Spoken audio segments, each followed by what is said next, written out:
ብዙሓትን ዝተኣሳሰሩን ክኾኑ ይኽእሉ እዮም እቶም ቀንዲ ጠንቂ ናይ ግጭት ግና ኣብ ሰለስተ ከፊልካ ምርኣይ ይከኣል ውድድሩ ከዓለም ጋር በሆነበት እኛ በቋንቋ የምንባላበት ዛሬ ኢራንና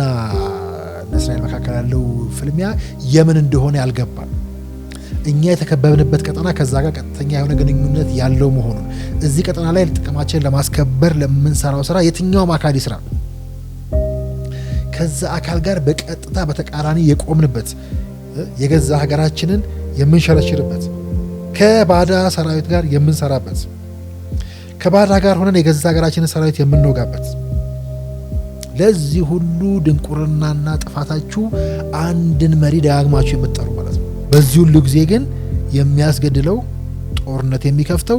ቲፒኤልኤፍ መሆኑን እንደረሳ የሚፈልግ ኃይልና የሚያጨበጭቡለት እንዳልኳችሁ በቋንቋ ምን ተነገረ ሳይሆን በቋንቋ ስም የሚነግዱ እንትን ቋንቋ አወራ የሚለው ሌላ የዩቲዩብና የድድ ተረክ መሰብሰቢያ ማሞቂያ ለማድረግ የሚሯሯጡ ማለት ነው ከረንት ያለው ፕሮሲጀር ዋርፌር ደግሞ እንዳናጣ በአንደኛው ሀገራችን አይት ለቤዝ ተረጋግጠን ሌላኛው ሀገራችን ደግሞ 50 ጀነሬሽን ይወጣል ቢኮዝ ትራንዚሽን በሚካሄድበት ጊዜ እንዳሁን ተከታይ ሳይሆን ሜን አክተር የመሆን ህልም ስላለ የተከበብነው በሚላላኩ ሀገር የመሆን ህልም በሌላቸው በየጊዜው በሚፈረካከሱ የጠላቶቻችን መቆሚያ በሆኑ ፈረሶች ድንጋዮች በእነኝ የተከበብን መሆኑን ማስተዋል ያስፈልጋል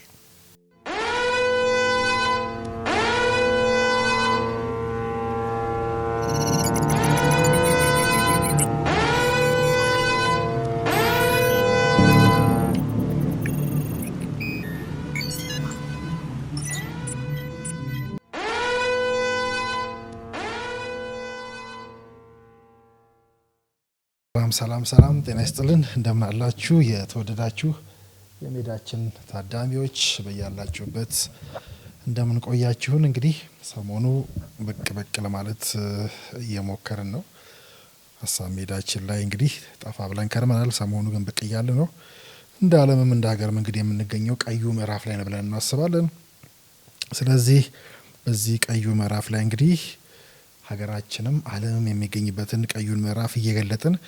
እንቀጥላለን ማለት ነው እንግዲህ አደገኛው ምዕራፍ ላይ የምንገኘው አደገኛው የሚዲያና የውሸት ጦርነት ከመካከለኛው ምስራቅ ወይ ደግሞ ከኢራንና እስራኤል እስከ ትግራይ ድረስ ብንፈልግ የምናገኝበት የምናይበት እንግዲህ የኢራን ጋር እስራኤልና አሜሪካ ያደረገው ያሉት ጦርነት በጣም አድማሱን ያሰፋበት ወደ ብዙዎቹ የደረሰ ያለበት በርቀት የሚካሄድ ቢመስልም ግን እኛንም በቀጥታ የሚመለከተን እሳቱ ጦርነቱ እዛ ቢጫርም እሳቱን ግን መከራውን አብረን እኛ እዚህ የምንሞቀው በጣም የሚነካን ይሄ እንግዲህ ከንግድ ጋርም ከነዳጅ አቅርቦት ጋርም ከሸቀጥ አቅርቦት ጋር ከባህሮቹና እንዲሁ ከመንፈልጋቸው የባህር ጥያቄዎች ጋር ጭምር አያይዘን የምናየው ጉዳይ ያለበት ከምንም በላይ ደግሞ በአረብ ሀገራት መካከለኛው ምስራቅ ላይ በርካታ ወገኖቻችን ዜጎቻችን አሉ ስለዚህ ከዚህ ከስደት ጋር ከአደጋ ጋርም ከመፈናቀል ጋር ወደ ሀገር ውስጥ ሲመጡም መንግስት ላይ ሊያመጣ የሚችለውን ጫና በሙሉ ስናይ መካከለኛው ምስራቅ ጉዳይ እንዲሁ በርቀት የምንመለከተው አይደለም በጣም እየሞቀን ነው እሳቱ በጣም የሚለበልበን ነው ለኛም የሚተርፍ ነው በዛ ልክ ቀድሞ ማሰብን የሚጠይቃል እንደምታውቁት በብዛት እንግዲህ ጦርነቶቹ የሚካሄዱት ያው የስነ ልቦና ጦርነት የሚዲያ ጦርነት ነው የሚካሄደው የትርክት የበላይነት መውሰድ ነው እንግዲህ ራሱ የጦርነቱ መነሻዎችንም ብናይ እንግዲህ የሚዲያውን እንግዲህ እንዳልኩት በሁለቱም ወገን ወይ ደግሞ ባላንስ ያደረግን ካላየ ነው ሚዲያ ላይ የሚካሄድ ጦርነት እስኪመስል ድረስ ብዙ ቅጥፈቶችና ውሸቶች የሚታዩበት ግን ያም ሆኖ የመካከለኛው ምስራቅ ጦርነት በጣም አድማሱን እያሰፋ በብዙ ተንታኞች በብዙ ሚዲያዎች የተለያየ ሀሳብ የሚሰነዘርበት እንግዲህ በየቀኑ አዳዲስ ጉዳዮችን የምንሰማበት የተዋሹ ጉዳዮች የሚጋለጡበት በጣም ጠንካራ ነኝ ያለው ወደ ፈተና ውስጥ የገባባቸውን ጉዳዮች ሁሉ የሚያሳዩ ትንታኔዎች እየወጡ ነው። እንግዲህ ይሄ የፓወር ስትራግል ቢሆንም እንደ ዓለም ራሱ እንደ ቀጠና ብቻ ሳይሆን ቀጠና ላይ ስላለየለት እዚህ ላይ የበላይ የመሆን ፍላጎት አለ። አንዳንድ ትንታኔዎችን ለምሳሌ ዛሬ ሳይ በእስራኤል ፍላጎት ተጎትጉታ አሜሪካ እንደገባች ያላቀደችበት ጦርነት እንደሆነ የሚያትቱ ይበዛሉ። እንደ ቻይና ዋጋ ይከፍላሉ የሚባል ቢሆንም ግን ነው በዚህ በጦርነት ውስጥ እንዲያውም እነ ቻይና ሌላ አትራፊ ሊሆኑ የሚችሉበት እነ አሜሪካ በጣም ስህተት የሰሩበት ጦርነት እንደሆነ ጭምር ይነሳል። ሌሎች ደግሞ እንዲሁ ልክ ኢራቅን ባሸነፉበትና ባንበረከኩበት ልክ ኢራንን ማንበረከክ አይቻልም ከጂኦግራፊውም ከመሬት ስፋቱም አንጻር እንዲሁም ከራሱ ካስተዳደሩ አንጻር ማሸነፍ ቀላል አይሆንም የሚሉ አሉ። በሌላ በኩል ደግሞ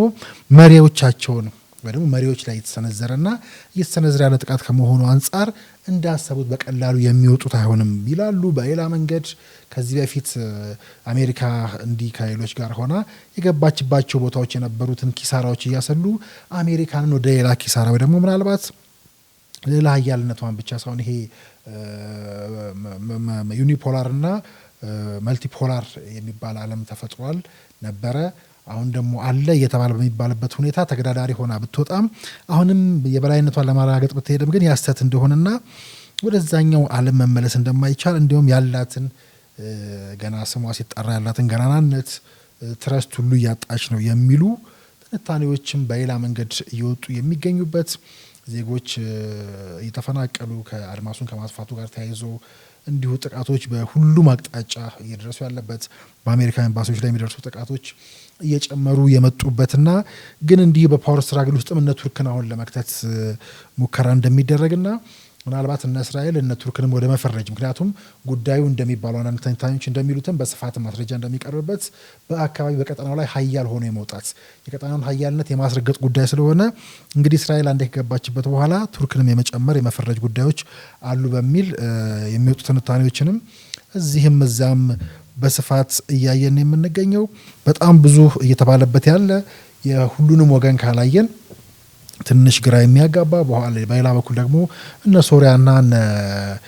የመንን እነ ሊቢያን ካካተተ ደግሞ ወደማይመለስበት ጦርነት ሊሄድ ይችላል የሚላሉ በየራሱ የሚሰጡት ፐርሰንቴጅ አለ። ለምሳሌ ምናልባት በተወሰኑ አካላት አደራዳሪነት ወደ ቀደመው አይነት ወደ ዝምተኛ ጦርነት ይመለሳል የሚላሉ እነኚህን ያልኳቸውን ሀገራት ደግሞ ሲጨምር ወደ ለየለት ጦርነትም ይገባል የሚሉ ሁሉ ያሉበት ይሄ ለኛ በተለይ አፍሪካ ላይም ሊያመጣ የሚችለውን ቀጠናችን ላይ ሊያመጣ የሚችለውን ተጽዕኖ በስፋት የሚተነትኑ ተንታኞችም ጭምር ያሉበት ጉዳያችን በተለይ ከሉዓላዊነት ከህልውናችን ጋር ለፓወር ከሚደረገው ግብግብም እንዲሁ ለሀያልነት የሚደረገው ግብግብም ካየ ነው እኛም ከዛ ውጭ አማራጭ እንደሌለን ቀጠናችን ላይ በብዙ መስራት እንዳለብን ቀጠናችን በራሱ ጥንቃቄ የሚፈልግ መሆኑን ከነ ሱዳንም ከነ ኤርትራም ከነ ግብጽ ጋርም ተያይዞ በእኛ በኩል ሊተነተን የሚችል ግን ዞሮ ዞሮ የመካከለኛው ምስራቅ ጉዳያችን መሆኑን በጣም የሚመለከተን መሆኑን ግን በዛ ውስጥ የምናሰላውኛ የእኛን ጥቅም ነው የእነሱን ጦርነት መዋጋት ሳይሆን የራሳችን የቤት ስራ በዛው ሰርተን መውጣት እንዳለብን የሚያሳዩ በርካታ ማሳያዎችን ማቅረብ ይቻላል። በዛ ልክ ግን ሁሌ እንደምንለው ቀዩ ምዕራፍ ላይ ነው የምንገኘው። በዛ ልክ ግን እኛ የዓለምን አሰላለፍ የራሳችንን የሉዓላዊነት የሀገርን ጥቅም የወርልድ የዓለምን ሁኔታ ማንበብ ዓለምን መተንበይ መገንዘብ ከያቅጣጫው መመርመር ያስፈልጋል። ምክንያቱም ከዚህ አስፈሪ ጦርነት በቀላሉ ይቆማል ተብሎ አይታሰብም። ምክንያቱም የመሪዎች ግድያ አለ። ከዛ ለዘመናት የነበረ ሽኩቻ አለ። አንዳንድ ሰዎች ለዘመናት በጠላትነት የኖሩ ይመስላቸዋል። ግን በራሱ በወዳጅ የነበሩ ሀገራት ጠላት የሆኑበት በራሷ እስራኤልና ኢራን በጣም ወዳጅ የነበሩበት ሁለቱ አብረው እነ ኢራቅና ሌሎች የአረብ ሀገራትን ያዳከሙባቸውን ወዳጅነት ይነሳል። ዛሬ ደግሞ የእነ አሜሪካና እነ እንግሊዝን መሪዎች ፍጥጫ በአንድ በኩል ተሰለፉ በጋራ ይባላል። በሌላ በኩል ደግሞ መሪዎቹ ሲጎሻሸሙና ሲወቃቀሱ ያለውን ሂደትም ሁሉ ወደዛ መልሰን ወደ ኢራንና ወደ እንግሊዝ ወዳጅነት ከዛ በኋላ በነዳጁ የተነሳ ኩርፊያው ከተፈጠረ በኋላና የሻህ መንግስትን ጥሎ የአያቶላህ ወደ ስልጣን ወይ ደግሞ ያኛው መንበሩን የያዘባቸው ሂደቶች ጋር በሙሉ እያናበብን ስናየው ወደ ማያባራ ጉዳይ እየሄደ እንደመጣ ትንሽ በቀላሉ ይቆማል ተብሎ የማይታሰብ መካከለኛው ምስራቅ ላይ የተረጋጉ የሚባሉ የነበሩ ሀገራትን ሁሉ ወደ ቀውስ ውስጥ የከተተ ይሄም በጣም በአጭር ጊዜ ይቆማል ተብሎ እንደማይታሰብ ኢራን እንደምትለው ለዓመታት በዚህና ከዚህ በባሰም ሊያዋጋ የሚችል አቅም አለኝ ነው የምትለው። አሜሪካን በምላሹ በጣም መዋጋት እችላለሁ አቅም አለኝ የሚሉትን አያደርጉም አያሸንፉኝም ብትልም እንግዲህ የአንዳንድ ተንታኞች ከራሳቸው ከአሜሪካ የምንሰማቸው ተንታኞች ጭምር አሜሪካ አስባ ይገባችበት አለን በእነ እስራኤል ተጎትታ የገባችበት ጦርነት ነው በሚል ትችት እየቀረበበት ያለ ሆርሙዝን እንዲሁም ሌሎች እንዲሁና ኢራቅ አካባቢ ያሉ የነዳጅ መተላለፊያዎች መዘጋታቸው በኋላ ጉዳይ ወደ ቀይ ባህርም እየሰፋ ከመጣ በሚል የሚቀርቡትን ባዮች በሙሉ ትንሽ የዓለምን አስጊነት የሚያሳዩ በየሰፈራችን በየአካባቢ የምናየውን የነዳጅ ሰልፍ የኑሮ ውድነቶቹ ከምንጠብቀውም በላይ እንደሚሆን ይሄ ደግሞ በእያንዳንዱ ጓዳ የሚገባ መሆኑንና በተግባር በሚያሳድረው ተጽዕኖ ዓለምን እየደቆሰ ያለ ዝም ብለን የሆነ ወገን ይዘን ሀገር የሚባል ነገር ጥለን በሚዲያው ፕሮፓጋንዳ ተነድተን በግልብነት ዜና የምናራግብና በእነኛ ዜናዎች